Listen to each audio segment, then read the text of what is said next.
अस्सलाम वालेकुम टू आल संगत, क्या हाल है? ठीक ठाक हो? फिट फाट हो? उम्मीद करें सारे भिरा ठीक ठाक हो सन, फिट फाट हो सन। अल्लाह पाक तो हम सलामत रखे।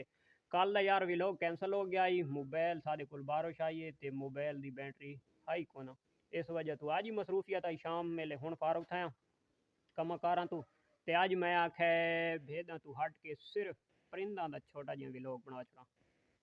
वीडियो अच्छी लगे तो लाइक सब्सक्राइब और कॉमेंट्स ते शेयर लाजमी कर छड़ा है।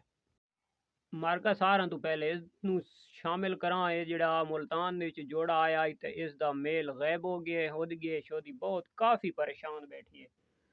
ते ये माशाल्लाह आ गया अपना वड्डा चिड़ा ते लगदा है नीली चिड़ी ने अंडे दे दिते। ओए होए मार्का वो लथे पैने, माशाल्लाह माशाल्लाह अंडे आ गए भाई इस जोड़े दे। बहुत लाजवाब जोड़ा है और VIP ब्रीड है माशाल्लाह। लक्का ही अज कला बैठा है तो लगता है लक्का दे भी अंडे है न। मारका लक्की भी माशाल्लाह अंडे लाई बैठी है भाई, ओ विच अंदर बैठी है माशाल्लाह माशाल्लाह। मारका ते अज निक्का जेहा मशवरा है जेडे कबूतरां दे शौकीन हजरात हैं उन्हां वास्ते कि लाले दी जान दाना बहुत महंगा हो गया है ते 10 जोड़ा दी जा 5 जोड़े रखो, अच्छे कबूतर रखो ते जिन्हां दे बच्चे जम्मेन ते दस्ती सेल होवन ते ये माशाल्लाह ब्रीड दा शौक करो चिड़ां दा।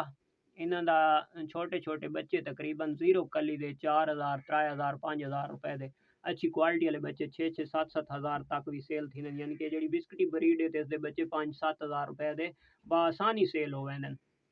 तो ये जो थोड़े जेड़े दागी बच्चे न 3000 2500 3000 3500 रुपए दे ये भी सेल हो गए। इन्हें चिड़ां दा करो शौक तो इन्हां दी ब्रीड कराओ तो मज़े चाओ।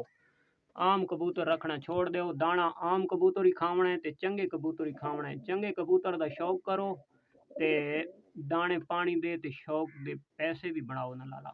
मार्का ते आज दा व्लॉग इतना ही, कल मिलसो इंशाल्लाह कि नवे व्लॉग दे विच। तब तक इजाजत दो, अल्लाह हाफिज़।